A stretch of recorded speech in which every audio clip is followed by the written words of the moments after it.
Assalamualaikum warahmatullahi wabarakatuh. Innal hamdalillah nahmaduhu wa nasta'inuhu wa nastaghfiruh wa na'udzu billahi min shururi anfusina wa min sayyiati a'malina. May yahdihillahu fala mudilla lahu wa man yudlil fala hadiya lahu. Asyhadu an la ilaha illallah wahdahu la syarika lahu wa asyhadu anna Muhammadan 'abduhu wa rasuluh. Allahumma anfa'na bima 'allamtana wa 'allimna ma yanfa'una wa zidna 'ilma. Rabbi shrah li sadri wa yassir li amri wahlul 'uqdatam min lisani yafqahu qawli. Amma ba'd, jamaah Masjid Muhammad Ramadan, a'azzani Allah wa iyyakum. Alhamdulillah, dengan rahmat dan kasih sayang dari Allah Subhanahu wa taala, insyaallah kita akan kembali melanjutkan pembahasan hadis-hadis dalam kitab Umdatul Ahkam, yang mana kita sudah menyelesaikan 16 bab pertama dari kitab Shalah, dan kita akan masuk pada babun jami'. Di sini disebutkan oleh Syekh Abdullah bin Abdurrahman Al-Basam rahimahullah ta'ala, dzakara al-muallif fi hadzal babi anwa'an min a'malis shalah. Al-Imam Abdul Ghani Al-Maqdisi rahimahullah menyebutkan pada bab ini beberapa macam dari amalan-amalan salat. Maka aku memandang, fara'aitu an aj'ala kulla naw'in kahaba. Aku memandang atau aku berpendapat untuk menjadikan setiap bagian dengan bab tersendiri. Yubayyinu maqsudaha wa yushiru ila al-ma'na al-murad minha. Untuk dijelaskan maksud-maksudnya dan mengisyaratkan makna yang diinginkan darinya. Walidha fa inni qaddamtu hadis Anas fi sujudi ala thawbi min al-harri liyakuna ma'a hadis Abi Hurairah. Oleh karena itu, aku dahulukan hadis Anas tentang sujud di atas kain ketika panas bersama hadis Abu Hurairah radhiyallahu anhu yang isinya idza ishtaddal har, apabila panas sangat menyengat, fa'abridu bis shalah, maka dinginkan dengan salat. Maksudnya dengan menunda pelaksanaan salat sehingga panas yang dirasakan ketika tengah hari itu sedikit berkurang. Litunasibuhuma, agar keduanya sesuai. Ma'an al-mu'allifa fassala bainahuma bi haditsaini ghairu munasibaini lahuma. Karena Al-Imam Abdul Ghani Al-Maqdisi memisahkan antara hadis Anas bin Malik dengan hadis Abu Hurairah ini dengan dua hadis lain yang tidak bersesuaian, sehingga diloncati atau digabungkan dengan hadis berikutnya. Lalu pada bab berikutnya adalah bab yang dibuat oleh Syekh Abdullah Al-Basam, bukan dari Syekh Abdul Ghani Al-Maqdisi, yaitu bab tentang tahiyatul masjid. Lalu Al-Imam Abdul Ghani membawakan hadis dari Abu Qatadah Al-Harisi bin Rabi'i Al-Ansari radhiyallahu an. Beliau mengatakan, qala Rasulullah sallallahu alaihi wasallam, Rasulullah sallallahu alaihi wasallam bersabda, "Idza dakhala ahadukumul masjida," apabila salah seorang di antara kalian masuk masjid, "fala yajlis hatta yusalliya rak'ataini." Janganlah dia duduk sampai dia salat 2 rakaat. Di sini zahir dari hadis ini ada bentuk perintah. Janganlah dia duduk sampai mendirikan sholat 2 rakaat. Mana hadis ini sebagaimana dijelaskan oleh Syekh Al-Basam rahimahullah ta'ala, bahwasanya Sulaik Al-Ghatafani masuk Masjid Nabawi pada hari Jumat. Dan Nabi Shallallahu Alaihi Wasallam sedang berkhutbah, lalu si Sulaik ini langsung duduk. Yang mana kita tahu di dalam khutbah ada beberapa hadis yang melarang kita beraktivitas. Semisal man masal asa faqad lagha. Siapa yang mengusap-usap asa, tongkat bagi makmum, maka dia telah berbuat sia-sia.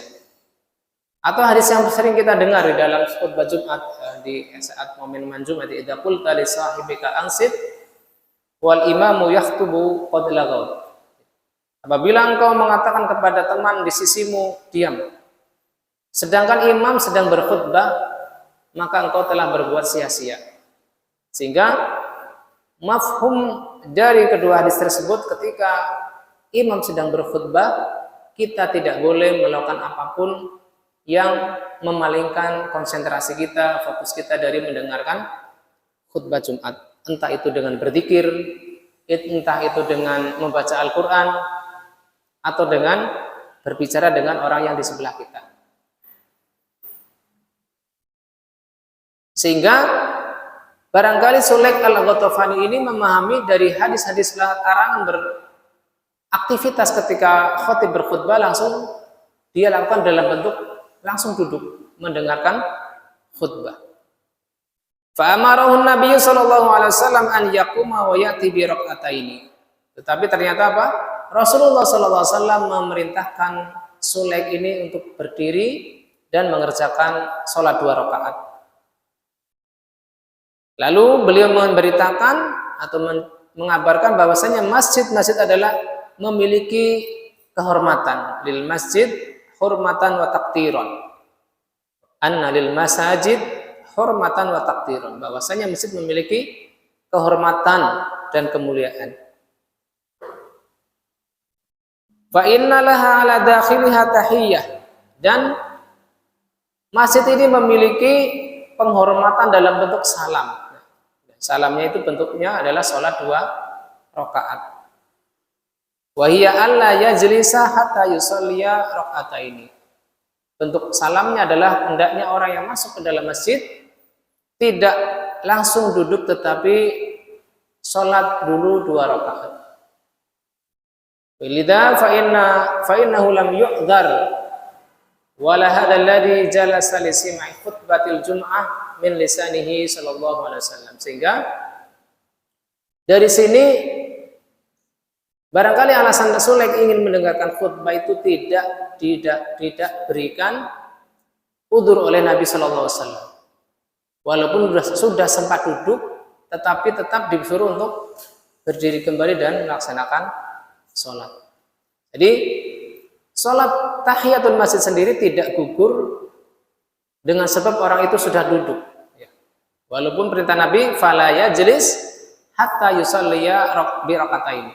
Janganlah seseorang duduk di dalam masjid sampai dia melaksanakan sholat 2 rakaat. Bukan berarti maknanya ketika dia sudah duduk berarti kewajiban itu telah gugur. Nyatanya Nabi SAW tetap memerintahkan Sulaik Al-Ghatafani untuk kembali berdiri dan melaksanakan sholat tahiyatul masjid. Kita masuk ke ikhtilaf ulama tentang bab ini, tentang hadis ini. Ikhtalafal ulama'u fi jawazi fi'lis sholawati dhawatil asbab. Para ulama berbeda pendapat tentang bolehnya mengerjakan sholat-sholat yang memiliki sebab. Katahiyatil masjid, au sholatil kusuf, wal janazah, wa qada'il fa'itah fi awqatin nahyi. Ya, sholat-sholat semisal yang memiliki sebab adalah tahiyatul masjid, sholat gerhana, sholat jenazah, atau mengqadha sholat yang terluput, yang sudah lewat waktunya. Yang pertama adalah dari kalangan Hanafiyah, Malikiyah, dan Hambali, mereka berpendapat tentang dilarangnya sholat ketika waktu terlarang. Min dzalik, ya, dari mengerjakan sholat li ahaditsin nahyi, karena berdasarkan hadis-hadis larangan, ya. Tetapi di sini Syekh Abdullah membawakan larangan-larangan berkaitan dengan sholat di waktu pagi, waktu petang, setelah asar, dan satu yang tidak disebutkan adalah di saat sebelum matahari zawal atau matahari tergelincir ke arah barat, yaitu sebelum waktu zuhur. Semisal hadis la salata ba'da subhi hatta tatlu asy-syamsu wala salata ba'da al-'asri hatta taghiba asy-syamsu. Tidak ada salat setelah subuh sampai matahari terbit, dan tidak ada salat setelah asar sampai matahari terbenam. Di sini disebutkan dua larangan. Ketika seseorang sudah selesai sholat subuh, tidak boleh melaksanakan sholat sunnah apapun. Tapi yang dimaksud di sini adalah sholat sunnah mutlak. Bila dia sempat keluar kembali dari masjid, mungkin batal, lalu masuk lagi ke masjid untuk suatu keperluan, maka masih disyariatkan untuknya untuk sholat tahiyatul masjid, walaupun belum terbit matahari. Begitu pula sholat sunnah setelah asar. Bila ada memiliki sebab, maka tidak mengapa. Tetapi apabila tidak ada sebab tertentu tetapi mutlak, maka hadis ini masuk dalam larangan tersebut. Wa hadisu salasi sa'atin kana Rasulullah sallallahu alaihi wasallam yanhana an nusalliya fihinna, ya.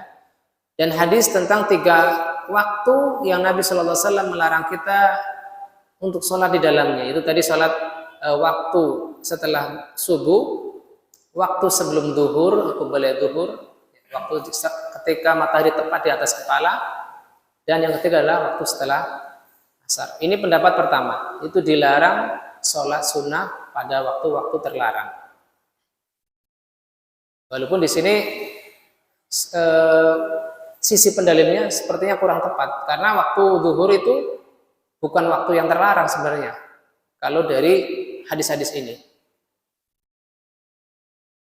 Kemudian pendapat Al-Imam Asy-Syafi'i dan beberapa kelompok dari ulama, mereka berpendapat ila jawazi dzalika bila karohiyah, boleh mengerjakan sholat sunnah pada waktu-waktu tersebut tanpa ada kemakruhan.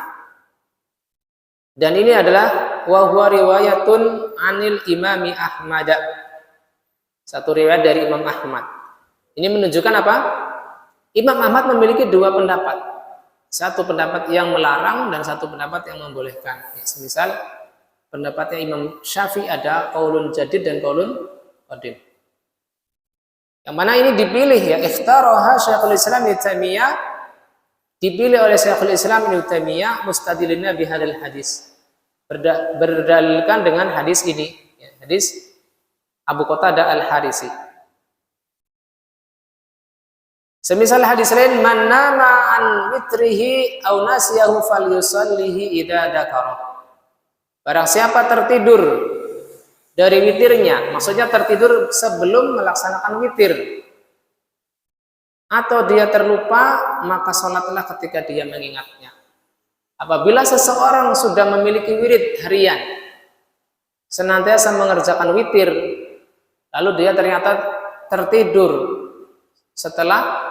bangun setelah adzan subuh, maka dia masih boleh melaksanakan witirnya karena dia terlupa.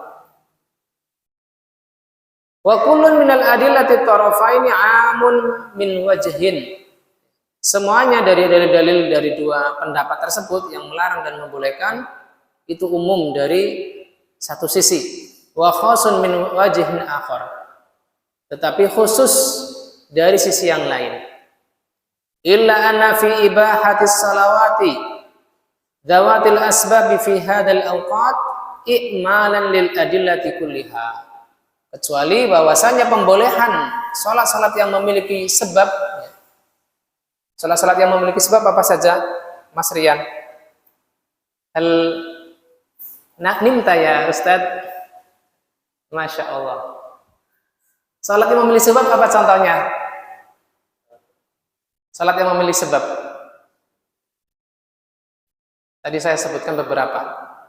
Salat tahiyatul masjid, kemudian salat kusuf, salat jenazah, qada salat dan lain-lain.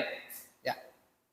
Di sini apabila dibolehkan mengerjakan salat-salat tertentu itu adalah mengamalkan dalil-dalil yang membolehkan. Adapun dalil-dalil yang melarang itu dibawa pada pengertian sholat yang mutlak, sholat sunnah yang tidak memiliki sebab tertentu. Fayuhmalu kullun minha ala muhmal, sehingga antara dalil yang melarang dan dalil yang membolehkan sama-sama diamalkan pada tempatnya masing-masing, tidak diamalkan secara mutlak. Apabila kita ambil satu sisi dan menolak sisi yang lain, tentu ada dalil yang tidak diamalkan. Wa inna fitil kali ibahati taksiran lil ibadah, karena pada pembolehan hadis-hadis tersebut yang membolehkan untuk sholat yang memiliki sebab akan memperbanyak jumlah ibadah kita. Allati laha sanadun qawiyyun minasyara', yang memiliki sanad yang kuat dari syariat. Lalu Syekh Abdullah bin Abdurrahman Al-Ubassa mengatakan, waqad taqaddama hadzal khilafu fi hadis Ibnu Abbas raqma isnan wa khamsin. Telah terdahulu perselisihan pendapat pada hadis Ibnu Abbas tentang masalah ini, yang mana di dalam hadis ke-52 ini terdapat 3 perbedaan pendapat. Yaitu pertama, apakah sholat di waktu-waktu terlarang itu makruh ataukah boleh? Makruh secara mutlak ataukah boleh? Maka jawabannya adalah yang lebih tepat boleh pada waktu-waktu atau sebab-sebab tertentu. Makruh pada sholat-sholat yang mutlak. Yang kedua, sholat apa saja yang dibolehkan? Ini perselisihan yang kedua. Maka yang dibolehkan adalah sholat-sholat yang memiliki sebab-sebab tertentu. Ya. Mungkin jenengan bisa murojaah kembali di hadis ke-52. Dan perselisihan yang ketiga adalah kapan dilarangnya waktu sholat. Apakah setelah masuknya waktu subuh langsung ataukah setelah sholat subuh? Kalau misalnya setelah masuknya waktu subuh langsung, berarti sholat qobliyah subuh masuk dalam larangan ini. Ternyata ini tidak tepat karena akan bertentangan dengan hadis Nabi, sehingga pengertian larangan tersebut adalah setelah dilaksanakan sholat subuh, bukan setelah masuk waktu subuh. Misalkan jenengan sholatnya waktu sholat subuh masuk jam 4:10, ya masih kita belum melaksanakan sholat subuh waktu itu, masih menunggu jamaah lain, maka kita masih boleh melaksanakan sholat qobliyah subuh ataukah qada salat witir yang barangkali kita ketiduran. Adapun setelah dilaksanakan salat subuh, maka itulah waktu terlarang dilaksanakan salat sunnah mutlak. Kata beliau, walakinna nazidu huna wuduhan min kalami Syekhul Islam Ibnu Taimiyah, akan tetapi kami tambahkan di sini kejelasan dari pendapat Syekhul Islam Ibnu Taimiyah. Faqad dzakara annahu kana mutawaqqifan fi shalawati dzawatil asbab. Bahwasanya beliau sempat abstain, tawakuf pada salat-salat yang memiliki sebab. Li ba'dil adillati allati ihtajja bihal mani'un. Pada sebagian dalil-dalil yang digunakan oleh pihak yang melarang salat pada waktu-waktu terlarang tersebut. Wa ba'dal ba'si wajada annaha imma dha'ifah aw ghairu dallah. Ketika beliau menelitinya, beliau mendapati bahwasanya dalil-dalil yang digunakan oleh pihak yang melarang ada kalanya hadisnya itu lemah atau memang tidak menunjukkan pendalilannya. Istidlalnya keliru. Dalilnya tepat, dalilnya sahih, tetapi istidlalnya tidak tepat.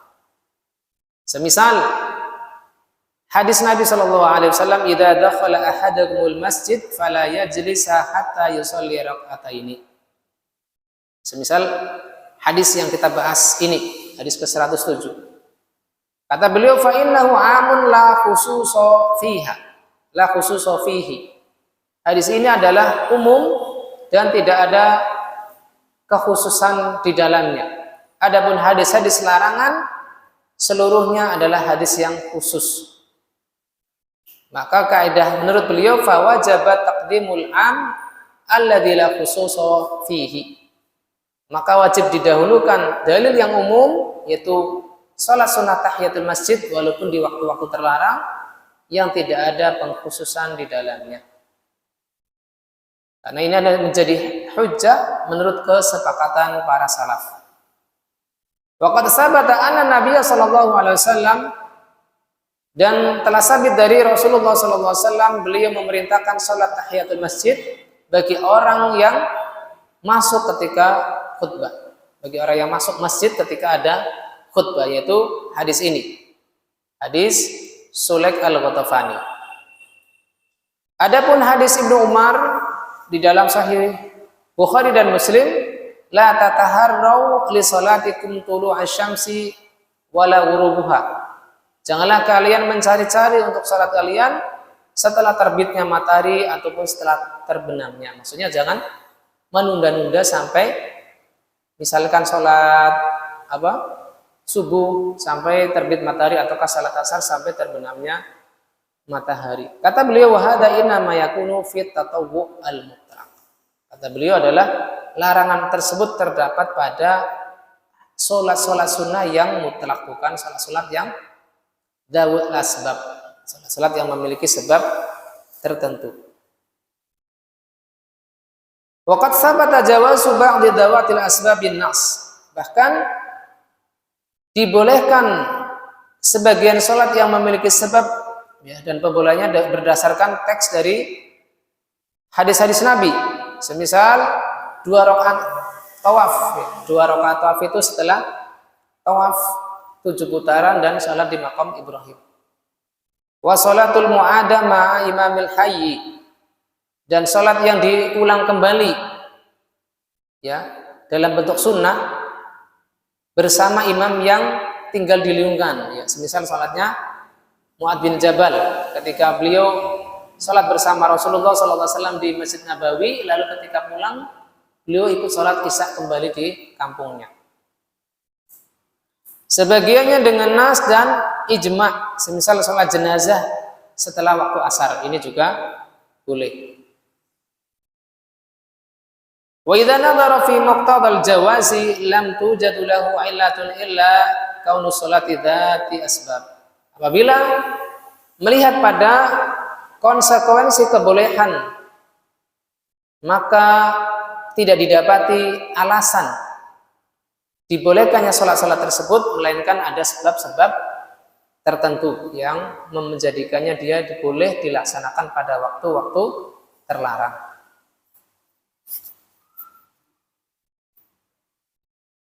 Kita langsung masuk ke faidah dari hadis pertama ini. Yang pertama, disyariatkannya masyru'iyatu tahiyatul masjid lidakhilihi. Disyariatkannya salat tahiyatul masjid bagi orang yang masuk masjid, terutama ketika waktu Jumatan. Karena ini momen saat salat Jumat pada hadis ini.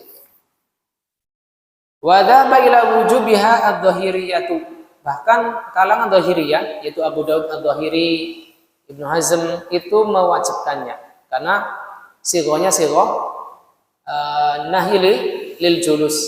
Sigonya bentuk kalimatnya adalah larangan untuk duduk. Fala yajlis hatta yusalli raka'ataini.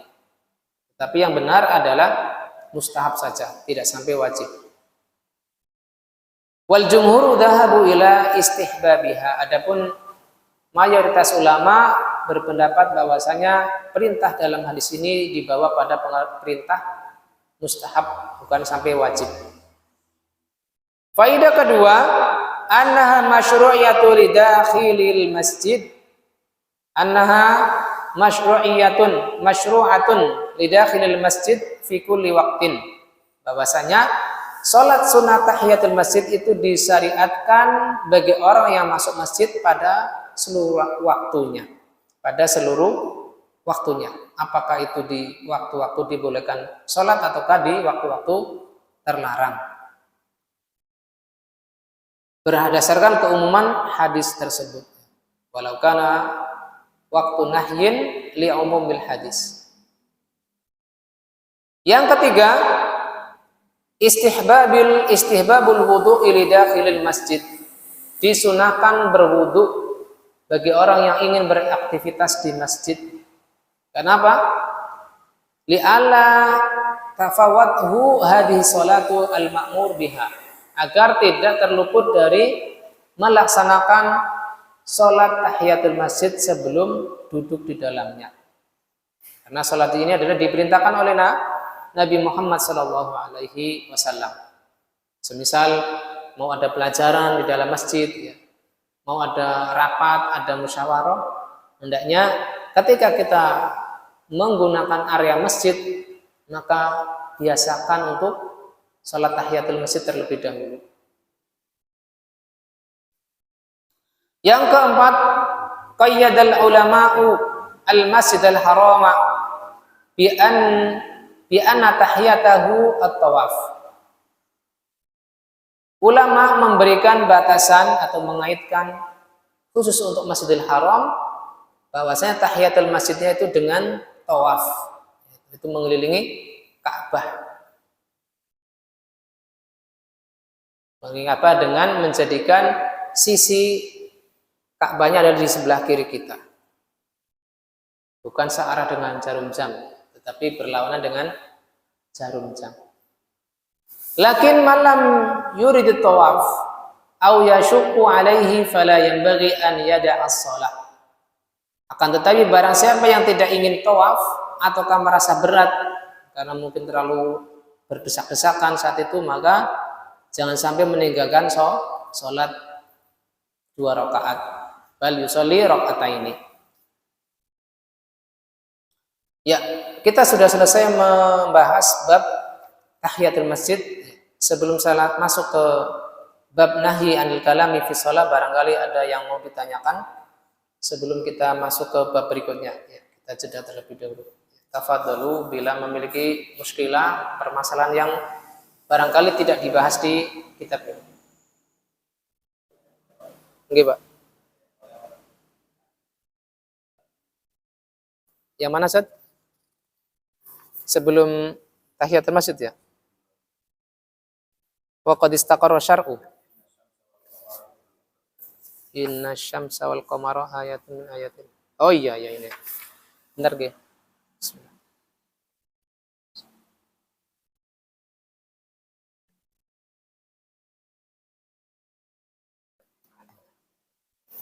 Jazakumullah khairan, sudah diingatkan. Bismillah. Di antara kelompok yang membolehkan dari ulama yang membolehkan sholat di waktu-waktu terlarang adalah hadis tentang sholat kusuf, ya. Yaitu sabda Nabi SAW, Inna syamsa wal qamar ayatani min ayatillah. Sesungguhnya matahari dan bulan adalah 2 tanda di antara tanda-tanda kekuasaan Allah. Fa idza ra'aitumuhuma fasallu. Bila kalian melihat ada matahari atau bulan sedang tertutup oleh gerhana, bukan tertutup oleh apa? Awan ya, bukan, ataukah saat rembulannya itu sedang sabit, bukan, tetapi saat tertutup oleh bayangan bumi, ya, terjadi gerhana bulan ataukah gerhana matahari, maka sholatlah. Ya, menjadi sisi penilaian adalah pada kalimat fasallu. Nah, di sini lafadznya adalah umum, imma di waktu-waktu yang dibolehkan sholat ataukah di waktu-waktu terlarang. Ya. Wallahu ta'ala a'lam. Ya. Ada lagi yang mau didiskusikan? Atau lanjut? Oke, lanjut. Bab ke-19, babun nahyi 'anil kalami fi shalah. Bab larangan dari berbicara saat sholat. Di hasyiah atau catatan kaki, hadi tarjamatu min wada'i. Terjemah itu maksudnya adalah judul ataukah tema ini adalah dari peletakanku, yaitu peletakan Syekh Abdullah bin Abdurrahman Al-Basam, bukan dari Syekh Abdul Ghani Al-Maqdisi selaku penulis Umdatul Ahkam Sughra. Al-hadits as-samin ba'dal mi'ah. Hadis 108. Qala rahimahullahu ta'ala an Zaid bin Arqam radhiyallahu anhu qala. Dari Zaid bin Arqam, semoga Allah meridainya, beliau mengatakan, kunna natakallamu fis shalah. Dahulu kami berbincang-bincang ketika salat. Yukallimur rajulu minna sahibahu wa huwa ila jambihi fis shalah. Ya, seseorang dari kami berbicara dengan teman di sebelahnya ketika sholat. Saat itu dibolehkan. Saat itu dibolehkan. Hatta nazalat wa qumu lillahi qanitin. Sampai kebiasaan itu terhenti ketika turun ayat wa qumu lillahi qanitin. Berdirilah untuk Allah itu di dalam salat dalam keadaan kunut. Insyaallah nanti akan dijelaskan di Gharibul Hadis. Dalam riwayat Muslim ada tambahan wa nuhina 'anil kalam. Oh ya, di sini wa umirna bisukuti wa nuhina 'anil kalam. Kami diperintahkan untuk diam. Maksudnya diam di sini bukan lil jinsi, tetapi lil ahdi. Diam dari pembicaraan di luar bacaan salat, bukan disuruh diam secara mutlak. Wa nuhina 'anil kalam, dan kami dilarang dari berbicara. Berbicara tentunya tadi sama. Al di sini adalah lil ahdi, yaitu dengan batasan tertentu yang maksudnya adalah bicara di luar bacaan sholat. Wa nuhina al kalam adalah lafaz Imam Muslim. Kita masuk pada Gharibul Hadis. Kata-kata asing dari hadis ini. Yang pertama adalah qanitin. Kata beliau Syekh Al-Basam rahimahullah ta'ala, lil kunuti iddata ma'anin. Kunut itu memiliki beberapa makna. Minha diantaranya at-ta'ah wal khusyu' wad du'a wa tulul qiyam was sukut. Di antara arti kunut dengan ta bukan to. Kalau arti to artinya apa? Kunuto. Orang yang putus asa kalau dia. Ya. Adapun kunut dengan ta, maka artinya adalah bisa bermakna ketaatan, kekhusyuan, doa, atau lama berdiri. Ini pentingnya belajar tajwid. Kalau orang tidak belajar tajwid, susah membedakan antara tak sukun dan tok sukun. Tidak sekedar apakah ini qalqalah atau bukan qalqalah. Aqumu lillahi, misalnya di akhir surat apa itu? At-Tahrim. Ada yang hafal suratnya? Wa kutubi wa kanat minal qanitin. Oh. Gimana? Allati ahsanat farjaha wa nafakhna fihi min ruhina wa saddaqat bi kalimati rabbiha wa kutubihi wa kanat minal qanitin. Kalau tidak bisa membedakan sifat-sifat ta dan to, bacanya qanitin. Nah, ini tuh bisa iltibas, ada kesamaran. Tetapi kalau sudah belajar sifat makharijul huruf dan sifat-sifatnya, kalau ta itu ada hamesnya, qanitin, ada suara nafasnya sedikit ya. Adapun to qanitin. Makanya kita belajar sama Ustaz Ismail biar fasih dalam mengucapkan huruf-huruf dalam bahasa Arab. Wa huwal muradu huna, dan inilah yang dimaksud. Maksudnya sukut yang terakhir, pengertian yang terakhir. Faqad fahima minhu sahabatu nahyahum 'anil kalami fi sholati wa amruhum bisukut. Maka makna terakhir inilah yang dipahami oleh para sahabat tentang larangan berbicara di dalam sholat. Bukan makna kunut itu yang dibaca tiap subuh, itu bukan. Tetapi maknanya adalah untuk tidak berbincang-bincang dengan teman di sebelahnya ketika sholat. Wallamu fi qoulihi 'anil kalam, dan lam di sini ada kalimat 'anil kalam wa nuhina 'anil kalam lil ahdi, yaitu untuk pembatasan. Sekedar faidah, alif lam ma'rifah itu memiliki 4 makna. Yang pertama lil jinsi. Ini sudah sering diulang-ulang dalam pelajaran, lil jinsi. Misal wa khuliqal insanu dha'ifa, dan manusia itu diciptakan dalam keadaan lemah. Khuliqal insan, al-insan itu maknanya adalah kullu insan, setiap manusia. Lil jinsi, yang disebut insan manusia ya awalnya pasti lemah. Keadaan bayi itu ya nggak bisa jalan, nggak bisa berbicara dan seterusnya. Ini maknanya lil jinsi. Yang kedua adalah lil ahdi. Lil ahdi itu juga masih ada perinciannya gitu. Ada lil dikri, ada adhni, ada lil khuduri. Contoh untuk dikri adalah misalnya laqitu rajulan fa akramtur rajula. Saya bertemu dengan seorang laki-laki lalu aku memuliakan seorang laki-laki. Di sini yang pertama dengan nakirah, tanwin, yang kedua dengan alif lam. Maka ini adalah pembatasan bahwa saya lelaki yang saya muliakan adalah yang tadi saya temui di luar tadi. Atau di dalam surat Al-Muzammil, inna arsalna rasulan ila apa? Kemudian seterusnya adalah kama arsalna ila fir'auna rasula fa asa fir'aunur rasula. Di sini pertama adalah kami utus kepada Fir'aun seorang rasul, yaitu Musa alaihissalam, fa asa fir'aunar rasul. Lalu Fir'aun itu memaksiati Rasul tersebut.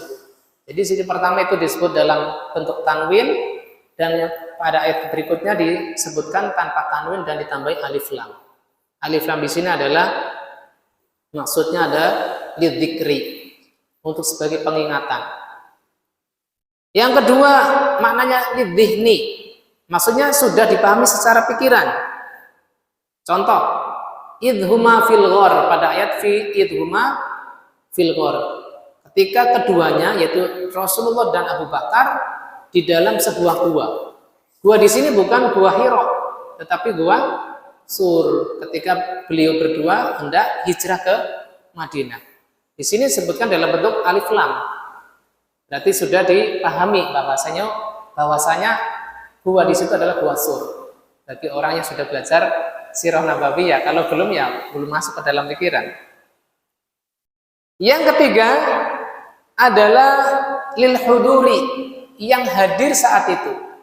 Yang hadir saat itu, misalkan kita kedatangan tamu, ya. Lalu ada orang yang menelpon kita, akrimid duyuf, muliakanlah tamu-tamu. Maka yang dimaksud adalah tamu-tamu yang hadir saat itu menemui kita. Bukan tamu-tamu yang kemarin atau yang besok, bukan. Tetapi yang saat ini hadir bersama kita. Contoh lain, ji'tul yauma, aku datang hari ini. Maka yang dimaksud al-yaum adalah hari ketika saya datang. Itu lil huduri. Hudur itu kedatangan. Bukan saat hari kemarin, bukan hari besok. Kemudian faidah ketiga al-mausul. Makna al itu maknanya al-mausul. Contohnya qatala Muhammadun al-maqtul. Muhammad itu membunuh orang yang terbunuh. Maksudnya adalah Muhammad qatala alladzi yuqtalu. Jadi mausul itu maknanya bimana alladzi. Ini gampang di dalam ilmu nahwu ya. Maknanya al-mausul, yaitu terdapat pada isim fa'il, isim maf'ul dan isim musyabbah. Adapun makna terakhir dari al yaitu ta'rif adalah lizzaidah. Tadi pertama apa? Lil ahdi, yang kedua lil jinsi, yang ketiga lil mausul, dan yang keempat adalah tambahan saja. Dan ini ketika al menempel pada nama-nama isim alam. Misalnya al-manat wal uzza wal apalagi itu di dalam surat al-jin dan lain sebagainya. yaitu al yang menempel pada isim alam. Al-Madinah, apalagi Al-Madrasah. Kalau Jakarta bisa ditempeli al, ya itu juga masuk pada lisaidah, tidak memiliki makna tertentu. Baik, kita kembali. Anil kalami lil ahdi. Jadi di sini lil ahdi itu maknanya adalah sebagai pembatasan, bukan dilarang dari berbicara secara umum. Kalau maknanya lil jinsi berarti nggak boleh baca Al-Fatihah, nggak boleh baca Subhanallah ketika ruku. Tetapi yang dilarang nuhina anil kalam, kami dilarang dari berbicara ketika sholat adalah berbicara yang khusus di luar bacaan sholat. Idh yuqsadu bihal kalamul ladzi kanu yatahaddatsuna bihi. Itu yang dimaksudkan dengan kalam di sini adalah yang biasa para sahabat lakukan sebelum turun ayat wa qumu lillahi qanitin, yang mana saat itu Rasulullah mendiamkannya.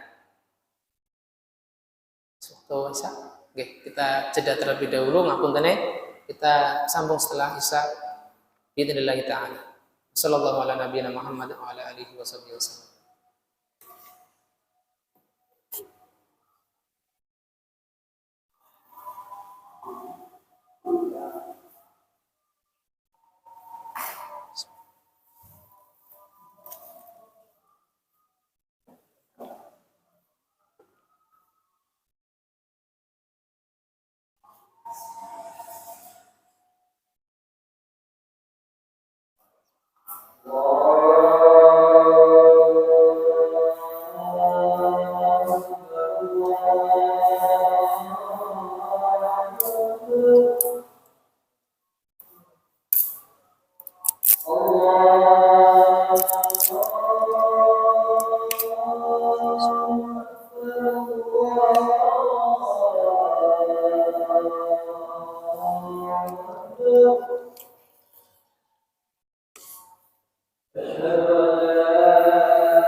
Bismillahi wassalatu wassalamu ala Rasulillah wa ala alihi wa sahbihi wa man walah, amma ba'd.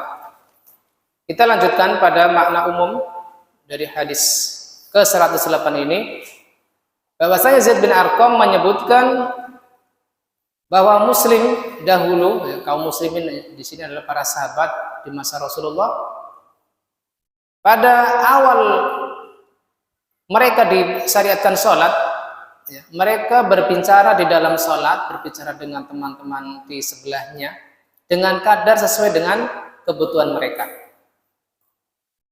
Faqad kana ahadum yukallimu sahibahu bi janibihi bi hajatihi. Wa kana ala masma'i minan nabiy sallallahu alaihi wasallam wa lam yunkiru alaihim. Dan ini didengar oleh Rasulullah sallallahu alaihi wasallam dan tidak diingkari oleh beliau alaihi salatu wassalam. Walama kana fi salati syughlun bimunajatillahi 'anil kalami ma'al makhluqin. Ketika di dalam salat ada kesibukan, yaitu bermunajat, berbisik-bisik kepada Allah. Kesibukan dari berbicara dengan sesama makhluk. Amarahumullahu tabaraka wa ta'ala bil muhafadzati 'ala shalah. Maka Allah Subhanahu wa taala memerintahkan mereka untuk menjaga salat dari berbincang-bincang. Wa amarahum bisukuti wa nahahum 'anil kalam. Maka Allah taala memerintahkan mereka untuk diam dari berbicara dengan teman di sebelahnya dan melarang mereka dari berbicara. Maka turunlah ayat hafidhu 'ala sholawati was sholatil wusta wa qumu lillahi qanitin. Jagalah salat-salat, terutama salat wassalatul wusta, yaitu salat asar. Dan ini telah berlalu penjelasan atau tafsirnya. Salat wusta, salat pertengahan adalah salat asar. Wa qumu lillahi qanitin, dan berdirilah untuk Allah dalam keadaan qanit. Qanit maknanya di sini adalah sakit atau diam. Fa'arafa sahabatu minha nahyahu ma'il kalami fi salati fantahau. Maka para sahabat mengerti bahwa makna ayat tersebut adalah melarang mereka dari berbincang-bincang di dalam sholat, dan mereka pun berhenti dari melakukan kebiasaan tersebut. Semoga Allah meridhai mereka semuanya. Amin. Lalu kita masuk pada ikhtilaf ulama. Ajma'u ulama'u ala butlani salati man takallama fiha amidan li ghairi maslahatiha. Para ulama bersepakat, berijma atas batalnya salat orang yang berbicara secara sengaja tanpa ada maslahat atau hajat, kebutuhan. Aliman bil tahrim, di samping dia sengaja juga tahu larangan berbicara di dalam salat. Bila tidak sengaja, bila tidak tahu, maka ini ada udzur. Sebagian nanti akan dijelaskan. Jadi syaratnya berbicara yang membatalkan salat adalah sengaja, dan kedua apa?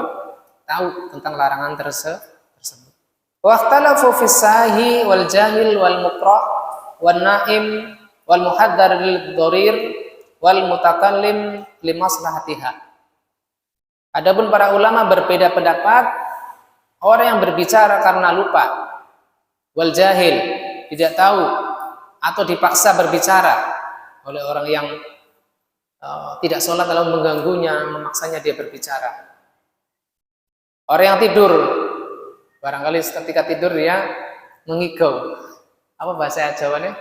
Kelindur apa ya? Iya. Wal muhaddar, dan ditahdir, diperingatkan kepada hal yang membahayakan. Misalnya awas ada kalajengking, awas ada ular kobra misalkan. Lalu dia mungkin kaget, astagfirullah gitu. Itu kan ucapan-ucapan di luar bacaan sholat. Wal mutakallim li maslahatiha, ataupun orang yang berbicara untuk maslahat. Ya mungkin ya pernah saya dapatkan status seorang ustadz yang mencontohkan wal mutakallim li maslahatiha. Orang yang berbicara di dalam sholat, yaitu dengan pembicaraan di luar sholat untuk maslahat. Ya, mungkin di antara contoh yang beliau bawakan adalah ketika imam diingatkan dengan tasbih subhanallah, lalu imam itu tetap ya, misalkan imam sudah 4 rakaat, lalu dia tetap berdiri kembali. Kalau dibacain subhanallah, dia tetap berdiri, maka mungkin bisa dikatakan sudah 4 rakaat kayak gitu. Sampai bisa dipahami dengan baik oleh imamnya, sehingga dia duduk kembali. Ya walaupun ini termasuk gharib ya, asing ya di dalam kebiasaan kita. Ya semoga tidak sampai terjadi yang demikian. Fadzhabal Hanabilatu ila butlani sholati fi kulli hada. Para pengikut Imam Ahmad bin Hambal berpendapat bahwasanya sebab-sebab tersebut itu semuanya dapat batal, tidak ada udzur, tidak ada rukhsah karena lupa, karena tidak tahu dan seterusnya. Amalan bihadzal hadis alladzi ma'ana, karena mempraktikkan hadis yang kita bahas, itu hadis Zaid bin Arqam. Dan hadis lain, kunna nusallimu alaika fi sholati faturaddu alaina. Kami memberikan salam kepadamu wahai Rasulullah ketika engkau sholat dan engkau menolaknya, maksudnya tidak menjawabnya. Qala inna fi sholati la syughlan. Beliau menjawab ketika selesai sholat, sesungguhnya di dalam sholat benar-benar ada kesibukan. Di sini muttafaqun alaih. Ini diantara dalil yang dipakai oleh pihak yang mengatakan sholat batal walaupun ada sebab-sebab tersebut, tidak sengaja atau karena tidak tahu. Wa dzhabal imamani Malikun wa Syafi'i ila sihhati sholatil mutakallimi jahilan. Adapun Imam Malik dan Imam Syafi'i berpendapat tetap sah sholatnya orang yang berbicara karena tidak tahu, au nasian, atau lupa. Ya misalkan ada orang yang jadi imam lalu terlupa dengan ayat dan diingatkan oleh makmum. Nah, kebiasaan si imam ini kalau tasmi ayat diingatkan dia bisa na'am. Ini adalah ucapan di luar sholat. Kebiasaan dia tasmi ketika diingatkan gurunya na'am ustaz gitu misalkan. Nah dia keceplosan, nggak sengaja. Dia sudah tahu batalnya sholat ketika berbicara, tapi dia keceplosan. Jadi nasi ya, lupa. Ini menurut pendapat Imam Syafi'i tidak batal sholatnya. Audzonan anna sholatahu tammatun fasalima wa takallam. Atau dia berprasangka bahwasanya sholatnya sudah selesai. Semisal kasus Rasulullah SAW yang sholat 2 rakaat zuhur bukan karena mengqashar tetapi lupa, lalu diingatkan oleh Dzul Yadain, aku suratis sholat au nasita ya Rasulullah, engkau sholat itu dengan diqashar ataukah engkau sudah lupa? Maka Rasulullah menjawab, saya tidak lupa. Berarti Dzul Yadain memastikan bahwasanya beliau sedang lupa. Saya tidak mengqashar sholat, jawaban Rasulullah. Lalu dipastikan oleh Dzul Yadain bahwasanya Rasulullah sedang lupa. Sawa'un kana al-kalamu fi sya'ni sholati aw lam yakun fi sya'niha. Sama saja apakah ucapan tersebut di dalam sholat ataukah sebelumnya. Wa sawa'un kana al-mutakallimi imaman aw ma'muman. Sama saja apakah yang berbicara itu imam atau makmum. Fa inna sholata shahihatun tamat. Maka sholatnya itu tetap sah walaupun dia berbicara di tengah-tengah sholat. Karena apa? Orangnya menyangka itu sholatnya sudah selesai. Yubna akhiruha ala awwaliha. Terbangun akhir di atas awalnya. Ya, karena sangkaan yang kuat tersebut tidak menjadikan pembicaranya itu membatalkan sholat sehingga harus diulangi dari awal.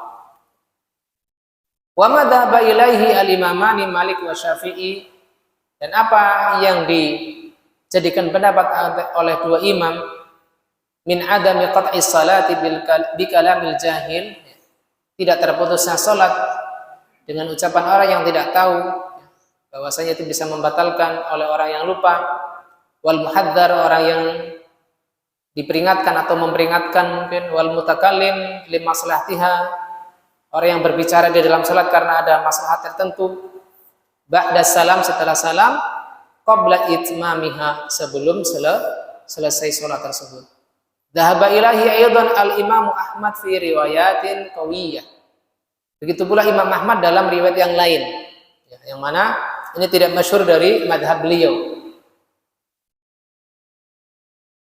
Wa huwa ikhtiyaru Syekhul Islam Ibnu Taimiyah, dan ini adalah madhab yang dipilih oleh Syekhul Islam dalam masalah ini.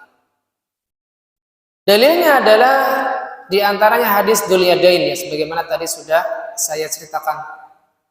Kemudian apa yang diriwayatkan oleh Imam Muslim dari Muawiyah bin Al-Hakam, beliau mengatakan bainama ana usolli ma'an Nabi sallallahu alaihi wasallam, ketika saya salat bersama Nabi sallallahu alaihi wasallam, idh atasa rajulun minal qaum, tiba-tiba ada yang bersin, ya, seseorang dari kaum.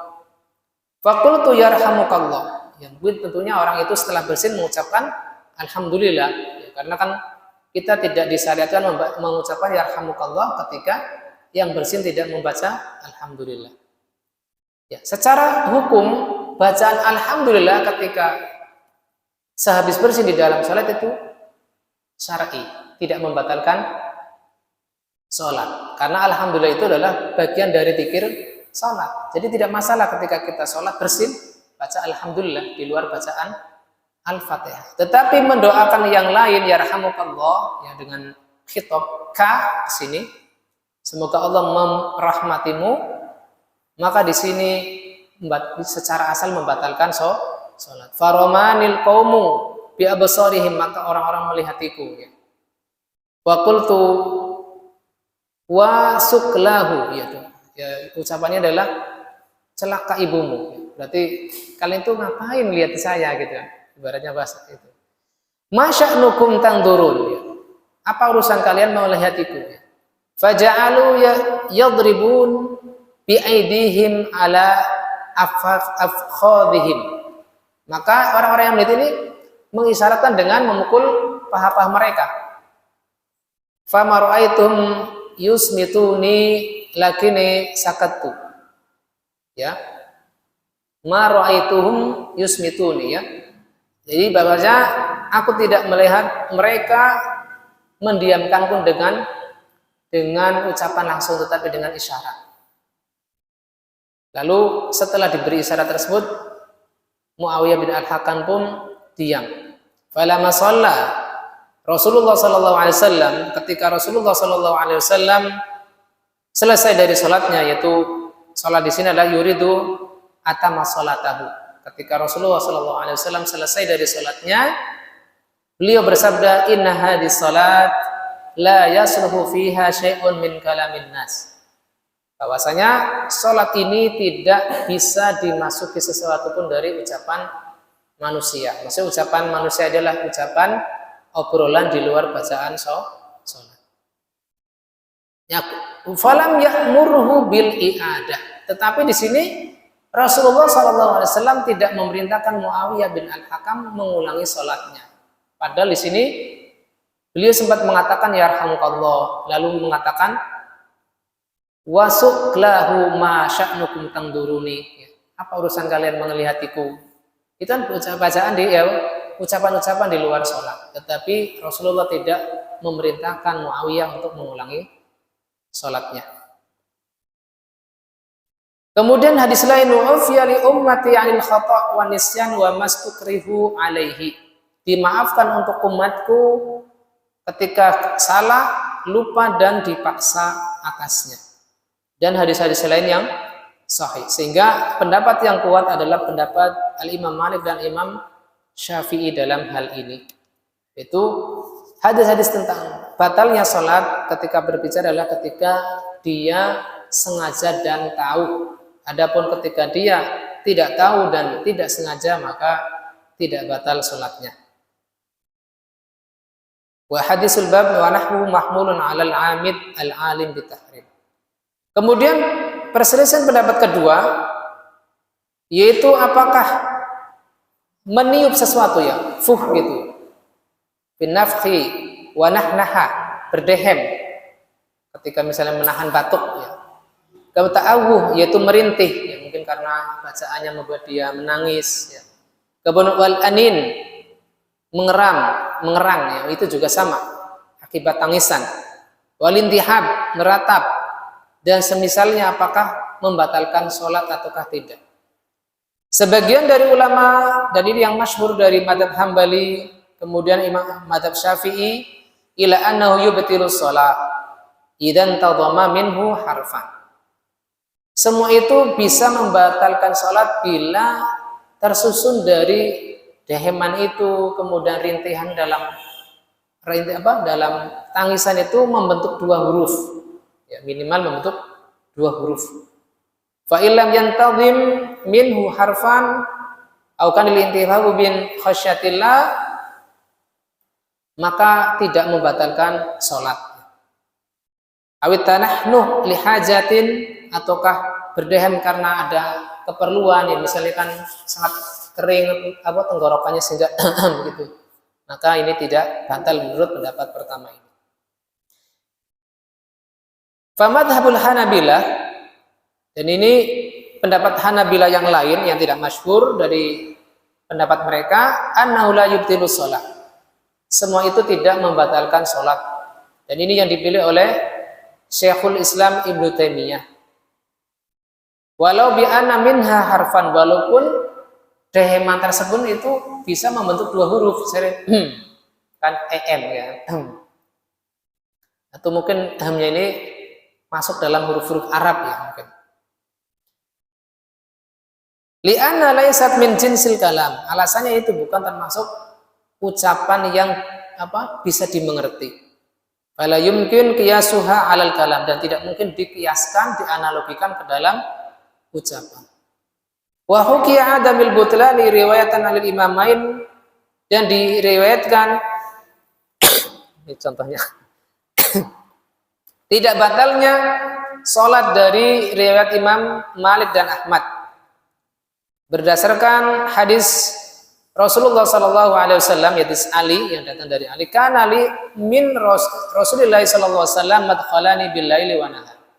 Aku memiliki waktu-waktu masuk kepada Nabi, yang mana beliau adalah menantu Rasulullah Sallallahu Alaihi Wasallam, yang mana Ali bin Abi Thalib ini menyaksikan salatnya Nabi Sallallahu Alaihi Wasallam. Fa idza dakhaltu alaihi wa huwa yusalli tanahnah. Ketika aku masuk ke dalam kamar beliau, ketika beliau sholat dengan berdehemnya. Ini riwayat Ahmad dan Ibnu Majah. Wa qad nafakha Rasulullah sallallahu alaihi wasallam fi salatil kusuf. Dan dalam salat gerhana Nabi sallallahu alaihi wasallam nafakha, itu meniup ya, mungkin agar tidak sampai menangis ya. Biar tidak sampai bersuara terisak-isak, maka disiasati dengan meniup ya. Pernah lihat videonya Ustadz Riyad Bajri enggak? Itu juga sama, ketika beliau khutbah, biar tidak sampai terisak-isak, beliau meniupkan sesuatu gitu. Jadi jadinya kesedihannya hilang. Itu ternyata itu dilakukan oleh Rasulullah SAW. Wa qala Muhanna ra'aitu Aba Abdillah yatanahnahu fis shalah. Aku melihat Abu Abdillah, di sini Abu Abdillah tidak dijelaskan. Yatanahna, yaitu berdehem ketika sholat. Wa hadhil asya' laysat kalaman wala tunafis sholat. Semua ini tidak termasuk ucapan dan tidak membatalkan sholat. Syekhul Islam menyebutkan bahwasanya pembahasan ini terbagi menjadi 3. Yang pertama, kata yang menunjukkan makna, semisal yad, itu tangan, mulut, dan selainnya yang bisa dipahami dalam bahasa Arab. Atau ucapan lain, kata lain yang tidak dipahami bila tidak tersambung dengan kata yang lain, misalnya an, man, fi, dan lain-lain. Maka jenis ini, ulama atau ahli ilmu bersepakat ala ifsadi hadzal qismi lis-sholati illam yakun lahu udhrun syar'i. Ucapan-ucapan itu bila keluar dari lisan seorang yang sholat dan disebutkan dengan sengaja, tetap membatalkan sholat. Ya. Tetap membatalkan sholat bila tidak ada alasan yang dibenarkan. Yang kedua, yaitu malahu makna bittaba' kata'awuh, ya. Yaitu yang memiliki makna secara tabiat, semisal ta'awuh. Ta'awuh tadi di sini apa maknanya? merintih ya. Wal buka, tangisan dan rintihan. Wal adharu la yubtilu shalah.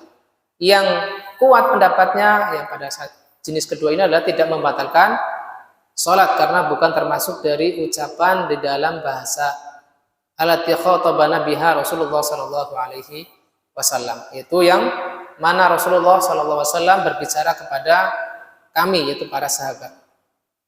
Jenis ketiga adalah nah yaitu berdehem. Itu terdapat dalam hadis Ali bin Abi Thalib, "Kuntu idza daqaltu alaihi wa huwa yusalli tanahnaha li." Beliau berdehem kepadaku. Ya, mungkin karena Ali bin Abi Thalib menyampaikan salam kepada beliau, lalu beliau menjawabnya dengan berdehem. Maka di sini adalah ihdahuma al-ibtal dari Imam Ahmad, yang satunya mengatakan itu bisa membatalkan salat. Waqtiyaru Syekhul Islam Ibnu Taimiyah adamul ibtal. Tetapi Ibnu Taimiyah lebih menguatkan pendapat bahwasanya berdehem ketika salat adalah tidak membatalkan salat. Tentunya dengan keperluan. Bila tanpa keperluan, maka itu bisa membatalkan salat.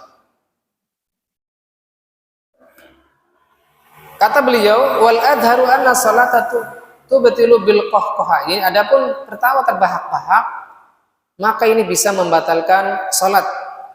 Idza kana fiha aswatun aliyah, apabila suaranya sangat tinggi, sangat keras. Karena akan menafikan kekhusyuan yang wajib di dalam salat. Karena di dalam tertawa terbahak-bahak itu ada istighfaf, yang meremehkan. At-tala'ub, bermain-main, ma yunaqidul maqsudu minas shalah, yang mana menafikan maksud yaitu kekhusyuan di dalam sholat. Bukan karena tertawa itu dari jenis ucapan, bukan dari sisi kalau bahwasanya suara hahaha itu sebuah ucapan, tetapi karena membatalkan kekhusyuan sholat. Beberapa faedah dari hadis ini. Yang pertama, kanal kalamu fi salati awalul islami mubahan, bahwasanya berbincang-bincang di dalam salat pada awal disyariatkannya salat itu tidak mengapa, itu mubah, boleh, sesuai dengan kebutuhan.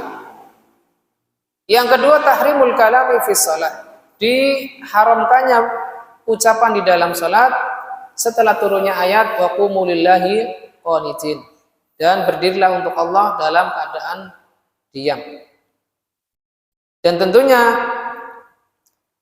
berbicara ini yang disengaja, minal amid wa huwa alladhi ya'lamu annahu fi shalah, yang tahu bahwasanya dia dalam kondisi shalah.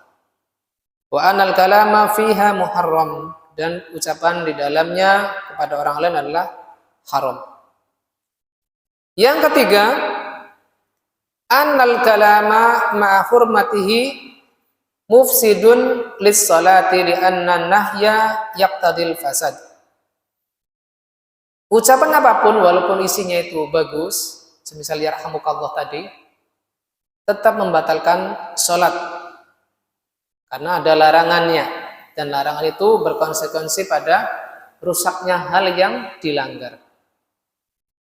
Yang keempat, anal kunutal madhkur fi hadil ayah muradu bihi as-sukut, bahwasanya kunut dalam wa qumu lillahi qanitin maksudnya adalah diam,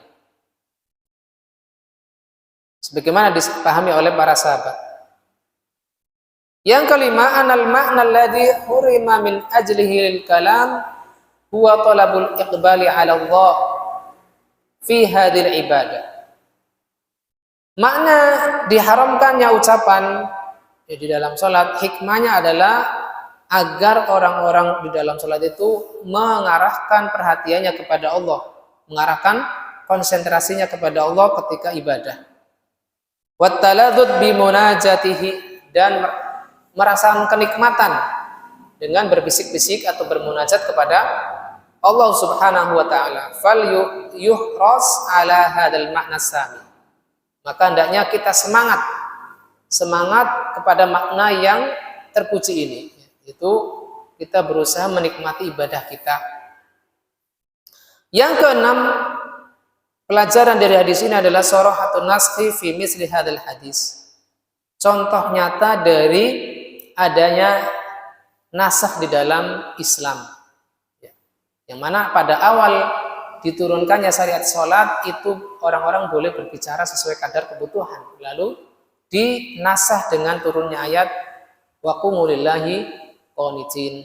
Yang mana sebagian umat Islam memang ada yang berpendapat tidak ada nasih dan mansukh.